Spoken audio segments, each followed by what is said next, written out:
Good morning, good afternoon, good evening. It depends on where you're listening. Welcome to The Solution. Nothing changes if we change nothing. Hi, we're the New York City Prevention Resource Center, and I'm Ronni and I'm Chevar, Community Development Specialist of the New York City Prevention Resource Center. That's where I yeah, work right here. right here, and right now, right here is where we work. Absolutely. I know. I think, unless people know us, they don't know that normally our work entails traveling all around New York City. Yeah. And what's cool about this, our background for our image, our cover art also is the train, the three train. Well, the three train is the backdrop, but we do take mass transit throughout all five boroughs of New York City, which is pretty cool. Like, I actually miss doing that. I do. You I miss know, the food.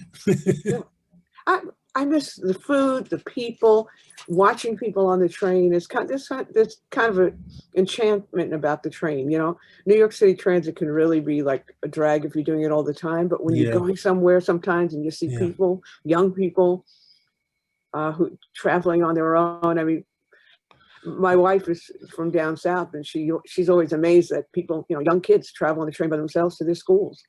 Yes, they do. I did as a Right. child, and it was one of the scariest things in my life.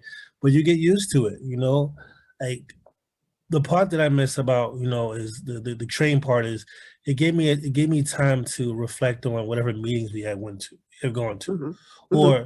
or it gave me a moment to prepare myself for the meeting. Right. And we kind of, I think, in this realm we lose that. For me, at least, I know I feel that I lost that preparation time. Although I do prepare, but the mindset is like, as soon as I get on meeting, Hmm.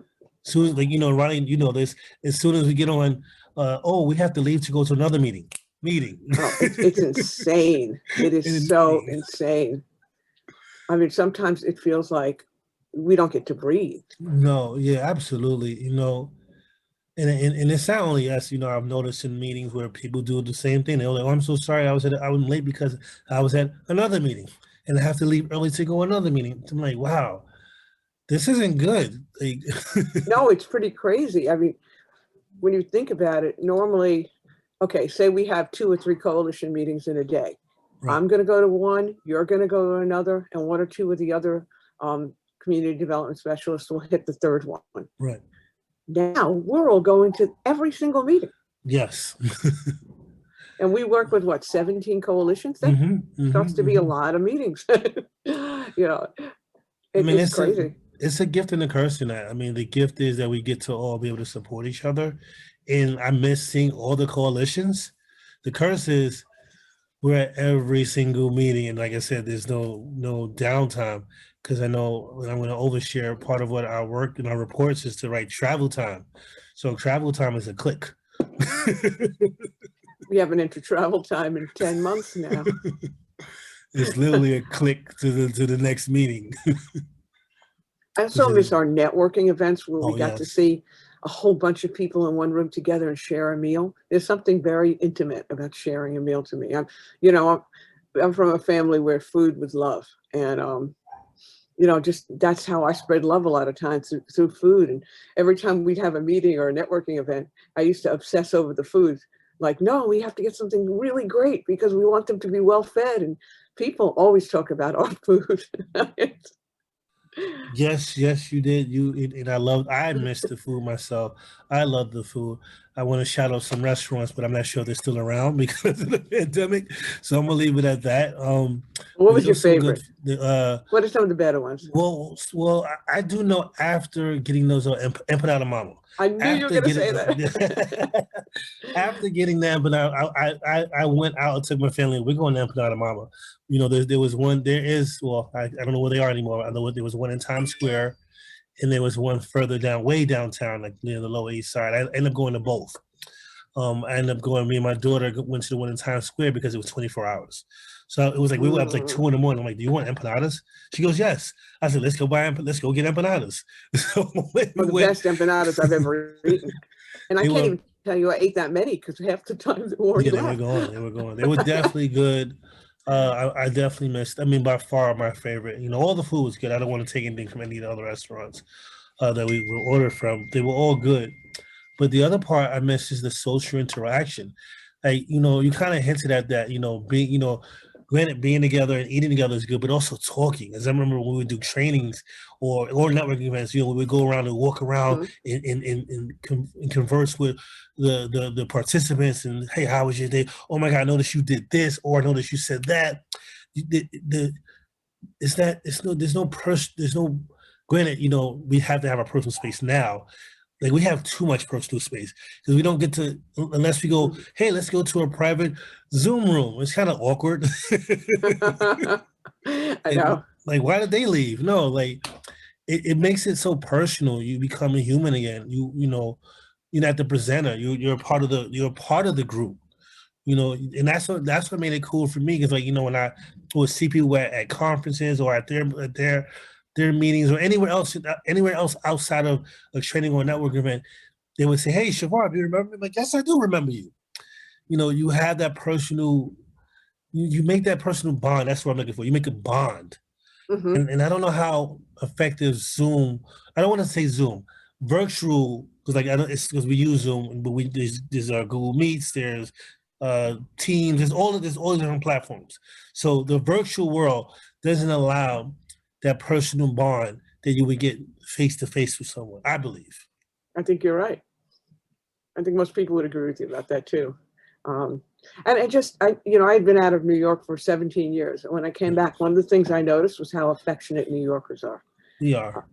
You know, I was seeing all these people I hadn't seen in years, and I started noticing that everybody hugged and kissed each other when they saw each other.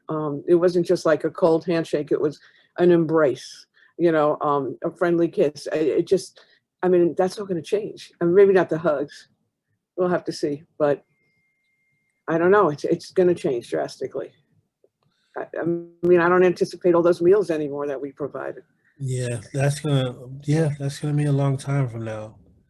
Travel's gonna be different. School's gonna be different. You know, my son is doing virtual learning. I mean, again, he's a freshman in high school. You know, we spoke to him, asked him, like, what does he want to do? He did the hybrid learning because he said he wants to interact with other people. He wanted Mm-hmm. that social interaction. So, you know, but because he's in that older group, he's no longer in that younger group. He has to stay home. And, you know, Mm. granted, when he was in school, there was only 6 kids there. There were literally only 6 kids there. But, you know, that's the part where, and I was talking to a friend not so long ago about, you know, and like, how is this going to affect our youth moving forward, as far as like interacting with others? Yeah, Like, what does that look like? What is it? Even like, even we did interviews, running over Zoom. that's blown me away. And starting people, Yeah, you know, in the virtual world, I realized that, you know, you get to know somebody virtually, but you don't even know, like, are they tall? Are they short? What are their hand gestures? What are their facial expressions beyond what you're seeing? It's right, just so right. weird. But, you know, I noticed that we have somebody knocking on our door. Absolutely. I'm gonna let him in. Oh, wait, by doing that, I may have just made a dog bark. And by the way, if you see us looking away, it's because we're in homes with kids and dogs and distractions. Exactly. So we're going to let somebody in, and you'll learn a little bit about her in a minute. Okay, I think our guest is here. We'll give her a second. Hi there. Hi. Wow. How Look at are these you? fancy backgrounds. Wow. It's our cover art. Welcome to The Solution. How are you today? Thank you. I'm great. I'm great. I'm trying to stay warm. This is a very cold day. Cold is an understatement, I would say. It's good I lived in Maine for 12 years because Mm. I handle it pretty well. My dogs don't want to come in, but they're Mhm. Mainers. You know, I'm always like, you don't live in Maine anymore, get in the house. But Yeah, it's see, I definitely grew cold. up in Phoenix, so I'm Oh, on the opposite end. I've oh, really, definitely. yeah, yeah. But I've been here almost 12 years, so I feel like I've calibrated. But a day like today, it just No, feels It's cold. it's cold. brutal. I said to my, Yeah. I don't want to say it out loud. Hey, Google. I said that, and it was like, I said, what's the weather for today? And it was like, the high is 24. Currently, it's 15. I'm like, why is it 15 degrees? And I sent my daughter off to school. She goes to SUNY Oswego. It's 10 degrees in SUNY Oswego right now. So I'm like, and she lives near her campus is near the lake. So Mhm. I felt bad. I didn't want to send her, but she has to go back to school. So Yeah. Yeah, yeah. Well, why don't we let you introduce yourself, Lauren? Why don't you introduce yourself and tell our viewers and our listeners where you're from, what you do. Sure. Yeah, I'm Lauren Johnson. I work over at Purchase College. I'm the prevention coordinator over there. And I'm also the chair for our coalition. It's the Collegiate Alliance for Student Success and Prevention. We shorten it to CASSAP to be easier because I know that's a mouthful. So yeah, I've been over there almost 3 years now. March, it'll be 3 years. And you now you're working with the coalition. Yeah, we just actually met with our CUNY coalition coordinators yesterday, and I know that the pandemic's created a lot of challenges, but tell us a little bit about the coalition and the kind of work you do. Just tell us anything you want to share about it. Sure. Yeah. So I know you've had some of the other fantastic coalition CPC people on from some of the counterpart schools. But when I started this job back in March of 2018, it was the beginning of the grant. It was a 5-year OASIS grant that we got to do environmental prevention on our campus. And, Westchester was very different from some of the other SUNY schools. Westchester is very coalition dense, and we have a ton of K through 12 community coalitions doing fantastic work up there. And so for me to come in with a charge of creating a new coalition was a little bit intimidating to kind of find our space in that area and kind of figure out what the need was in that community and kind of balance what was going on campus and in the surrounding community. So when we came onto campus, I met with the county, with Westchester Department of Community Mental Health, and I met with the larger coalition that meets, the Westchester Coalition for Drug and Alcohol for Youth, and really asked them what they thought needs were of the community. And they said, we don't have a coalition that's really serving the college space at all. Everything is K through 12 and more community oriented. So since we began the Collegiate Alliance for Student Success and Prevention, we've really been working towards serving not only Purchase College campus, but looking at how we might be able to help other colleges with their prevention initiatives within Westchester. So we've started a new subcommittee called College Plus Coalition. We call it C plus C. We're trying to connect the K through 12 coalitions with their local colleges and see if there could be some partnerships and some braiding of resources so that we can kind of better utilize the things that we have going on, especially with so many budget deficits that we have coming up in the wake of COVID. So we have been, we never stopped once COVID hit. I feel like we did a really good job. We have a lot of really committed members that just kept at it, and we kept the meetings going. We switched to virtual right from the get-go. And so yeah, I'm really proud of our campus. I'm really proud of our coalition. And we've been able to do a lot, even though we're not together. So it's been tough, but we're chugging along. Definitely, I have a question. It's like that's pretty cool that you were able to connect the high schools with the neighboring colleges. Like, can you give us like a little bit more, like what does that look like, or any initiatives or any projects that they would do together? Because it's two different groups, Yeah. They share. Yeah, so we're in the initial stages. We had our first meeting this month. This is something we've been working on for months, but to get that kind of audience together is real tough, especially with everything that we have going on. So we met with the coalitions first collectively, and we said, what would you envision a partnership like this could look like? And they said, it could be a lot of things. Giving education to our transitioning seniors, providing support for our parents who are sending their students off to college. Getting some contacts at the college would be really important, because a lot of these high school counselors and student success counselors and parents, they don't know who to contact if their student is in recovery and they want to know, does that college have any recovery supports? Or, my student is, looking for substance reprogramming, who do I contact for something like that? So, we have talked about creating a guidebook. We've talked about how we might be able to have some consistent messaging for parents and some consistent curriculum for parents and transitioning seniors, so that we have the same message coming from this area and a collective understanding of what we want our message to be. So it's a work in progress. We're going to be meeting quarterly But again, I'm really impressed by the commitment from both the coalitions and the colleges from this area. And I think that there's a lot that can be accomplished, and there's so much expertise within this group of individuals.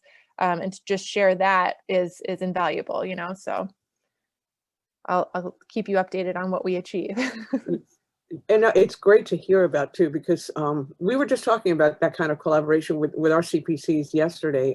You mentioned recovery and substance-free types of activities. What does your school offer in terms of students in recovery? Because, we hear about the partying all the time, but we don't hear a lot about the recovery. And I'm a person in sustained long-term recovery. Mhm. I've been in recovery now 23 years. And I know that for me, college was where it kind of kick-started my using days, and that lasted 28 years. So I'm curious, what do you offer for someone who is going down the path of recovery, or somebody who doesn't necessarily want to, or is not inclined to really go down the path of use? Yeah. So collegiate recovery is a wildly growing field. It's incredibly fascinating to watch. The Association for Recovery in Higher Education, ARHE, is an organization that's helping to kind of make accreditation for these collegiate recovery programs on college campuses.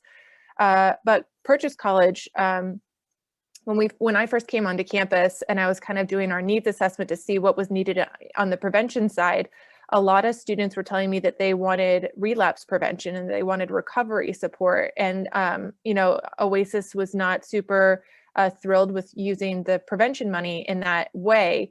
But they said, we hear that this is a need not only from Purchase College, but some of the other campuses. And so they were able to create a collegiate recovery grant separate from the environmental prevention grant that I work under, which was fantastic that OASIS was able to meet that need.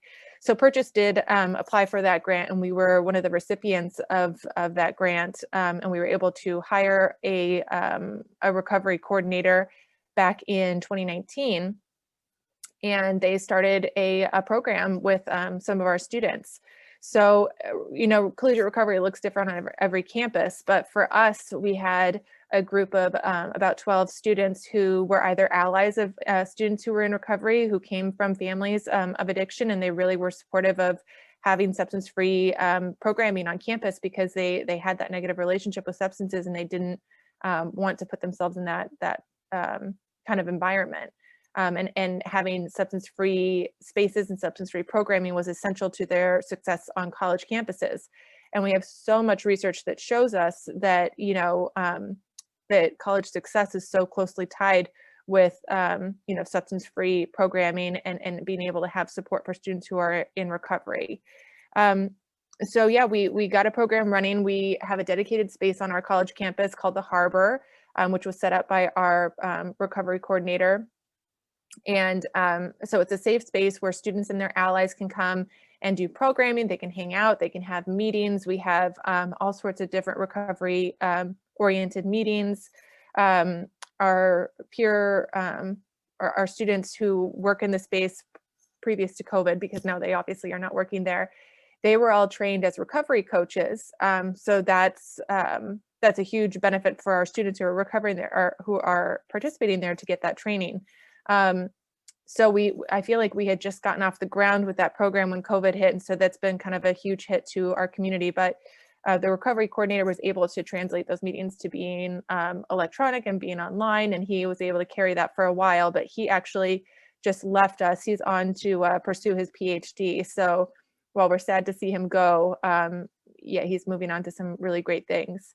So I'm interested to see what it's going to look like once we get back onto campus. We've been able to retain the space. The college has said that we can keep that space for now. So the physical space, the Harbor, so we have a place to program when students get back onto campus. I'm sure it will look different, once we get back onto campus, but I'm really encouraged that our campus has committed, as much as they have, to supporting our students in recovery. So we'll see how it goes. Go ahead, Chevar. No, it was pretty much the next question. The pandemic, right? Mm. we're all dealing with COVID. I heard you say this a couple of times, that as if like we all do it, like COVID's a person. Yeah. Yeah. COVID is this monster that we're like, it's Godzilla or King Kong. Wait, let me go speak to COVID. I'll be right back. Pretty much that's how it feels. What do you think, COVID? But can you talk about like the pluses and deltas of COVID? Like, because like we always talk about the deltas, all the bad things. But what are the good? Share some of the bad things. But what are the good things? I like to celebrate things. COVID's bad. I just want to say that. But can you share both, or if it's all bad, that's okay. No, I love that perspective. And that's something that, I've really been able to peel out of some of this, is that there is a silver lining involved, and there are some good things that have happened. With our coalition meetings, the people that we're asking to come to these meetings are super busy, and they're super committed to a lot of different things. And to get these people at a table, it's almost impossible. But, moving to an online platform, we're able to get more of these people around the table because they're not having to sit in the same room. So that is a huge silver lining, to be able to get these individuals from our campus and from our community together to share ideas, and to become aware of what we're trying to promote. That's a huge plus for moving remotely. Another thing is, I've learned so much about social media and using social media as a marketing tool to get our message out there. And, I don't feel like I'm that old, but I feel like this trying to learn social media has aged me years and years and years. I'm in my mid 30s, but it has aged everyone. Yeah, I'm trying to learn about TikTok and how to use that. That's apparently the platform that a lot of students are using. But lucky enough, my sister, who's 18, she was supposed to go over to Washington State for her freshman year, and they closed the housing. So she moved in with me in the fall. So I had her, and I also have an exchange student living with me who's 21. She just turned 22. So I have this little focus group that's living with me that I bounce things off of when I'm doing my social media posts. Perfect. Yeah. So I've learned a lot about, social media marketing, how to utilize that. And I think that with the help of our undergraduate interns and my unwilling, in-house focus group, we've been able to reach a lot of students through social media and learning the power of that, of using that as a tool.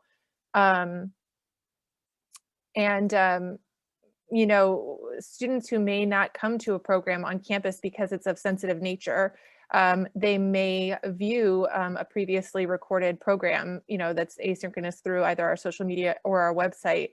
And, we're able to track how many people are viewing the different things. So we're able to see what is working and what's not. So it gives us just a different way to look at things and a different way to engage students. So, I definitely think that there is a silver lining in this. I think we're all encouraged to step back and take inventory of what we're grateful for, and be grateful for, simple things like our health, on a daily basis. So I definitely think that there's things that we've learned to appreciate during COVID, and it is really easy to stick into the negative, like you were saying, Chevar, but I'm grateful that we have been able to continue meeting, and that we have these platforms to do that. Yeah, I every day I post about gratitude, and the whole thing about social media, we've all had to up our game. I'm 68 years old, and I'm pretty computer savvy anyway, and I was already very much engaged in social media, but I've had to really up my game. And I mean, we created something called NYC POP, Partners of Prevention, and that's like 17 New York City coalitions who work together on social media posts, and we post on the same days of the week. Together, the posts we created: Thursday's a prevention post, Friday's a social justice post. We've added some Super Bowl posts from about gambling, but it's made us all think outside the box. And the beauty of this is that when we finally get back to what's supposed to be normal, which wasn't so great to begin with anyway, although there was a lot of things I liked, we'll be able to take that with us. So it's not like either or. So now we've just all enhanced what we do, and we've created new talents. So there's a lot of things to look at that are positive, even though, COVID's a villain, and I'm thinking, we made COVID a person, we made COVID an event, we made COVID, you could make COVID a lot of different things, but it's made us all get more creative, and it's made us all improve what we do. So I think we're all going to emerge even better than Mhm. before, you know? Mhm. Yeah, I totally agree. And I think the other big thing, especially within higher education, is that there's been such a spotlight on our students' mental health and substance use prevention. And we've had, I think we all in higher ed have a hard time getting into the ear of our administration and letting them know how important substance use prevention is. Um, so this has provided an opportunity for us to be in the spotlight and to really kind of capitalize on this time for change and time for getting our message out there. An example of that, we had our coalition meeting yesterday, and we had our community standards representative there talking about the COVID sanctions that we have going on for the spring semester. We have our students moving onto campus today, actually today and tomorrow. And so we have these new COVID sanctions in place that say, there can't be any social gatherings, or else, students will be suspended for a year, or that they'll have residential suspension. There's a couple different sanctions related to it. And so, something that's not always, on the forefront of their thinking was, are students going to be, if students are gathering and they're now even more concerned about the COVID sanctions, if they're using substances while they're gathering and they get into a tricky situation where somebody has drank too much, or they are unresponsive or something like that, are they going to be less likely to call for help because now they're facing additional sanctions? So we talked to them, community standards, about our existing Good Samaritan policy and amnesty policies, which would reduce the sanctions for students who call for help if they need help with an AOD related matter, while they're violating a code of conduct, a student code of conduct.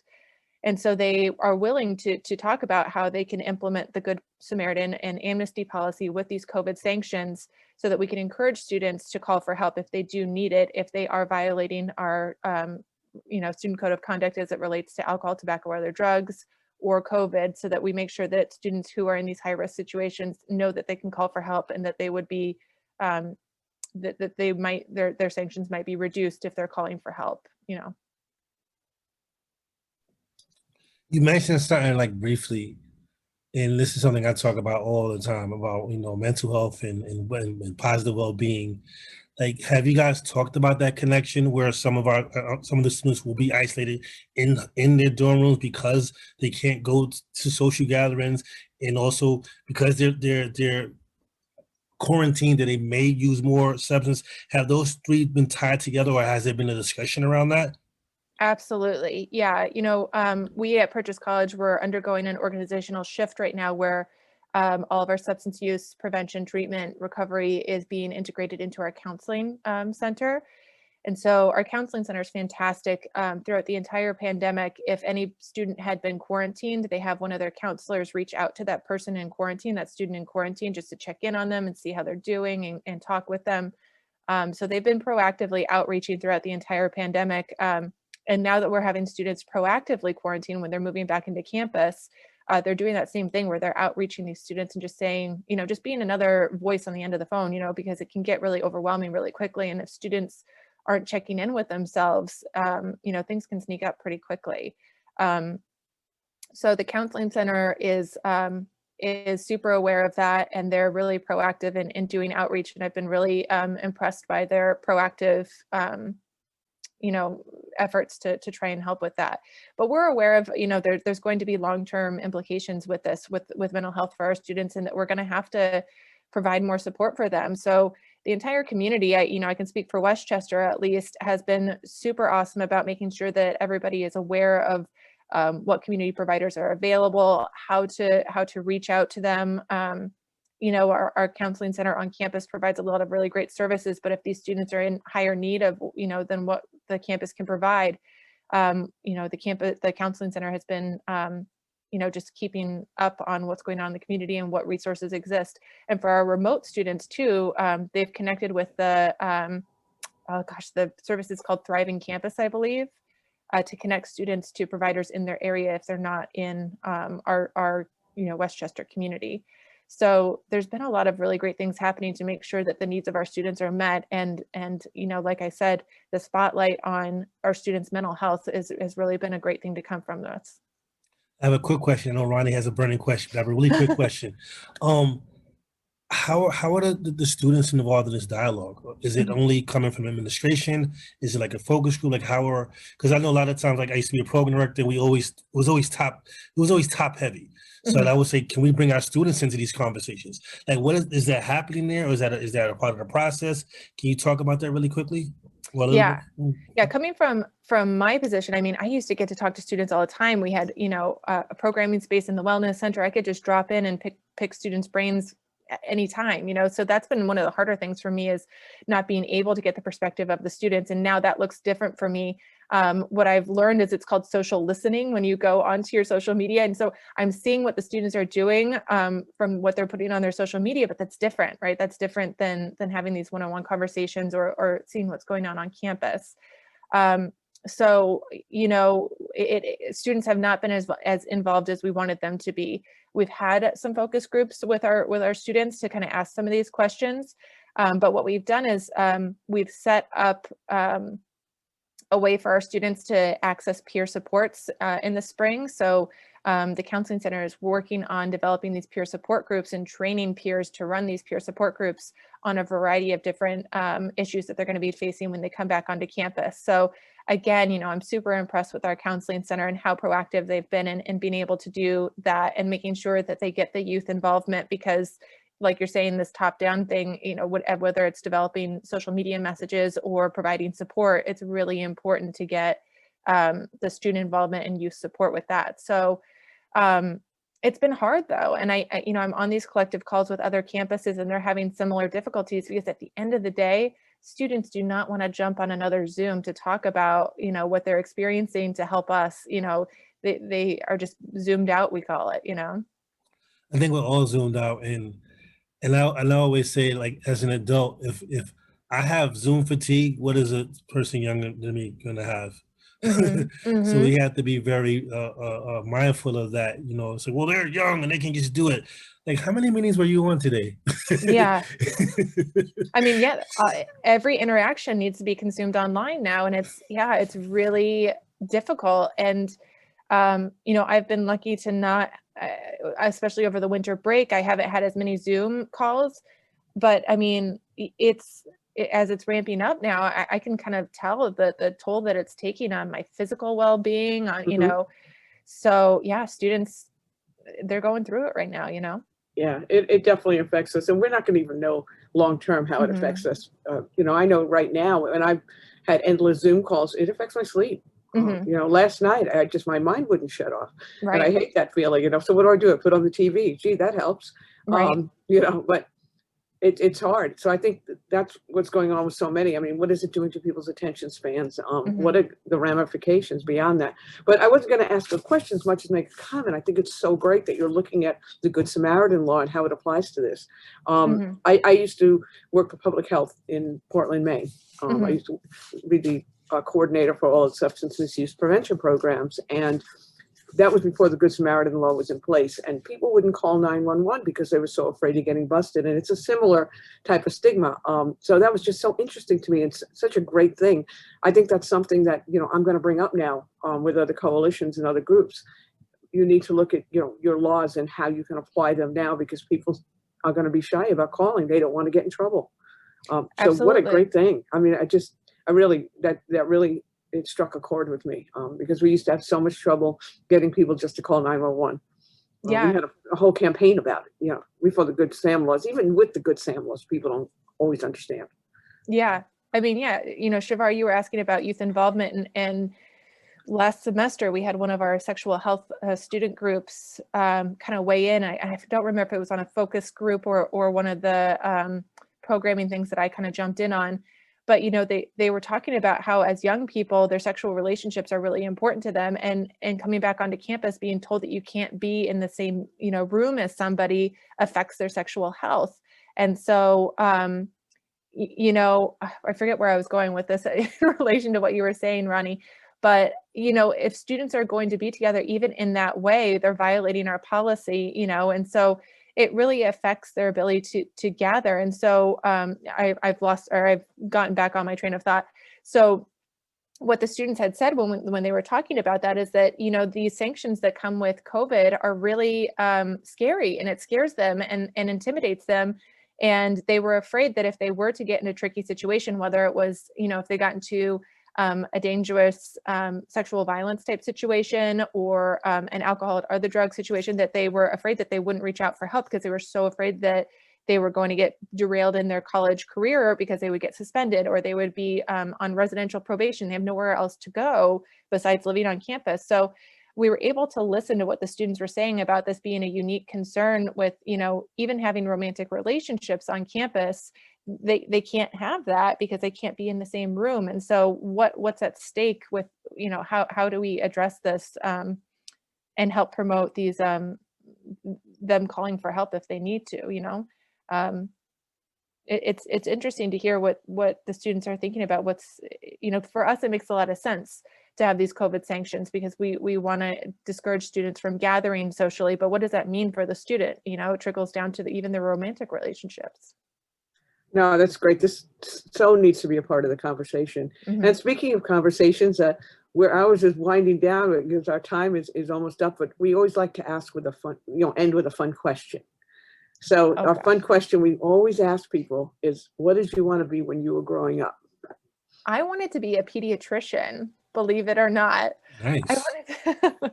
I was actually pre-med in undergrad, and the more that I moved through that medical track, I realized that what I thought pediatricians got to do wasn't exactly what pediatricians got to do. And so I really wanted that human contact aspect, and that's kind of how I got redirected towards, clinical psychology and social work and doing that.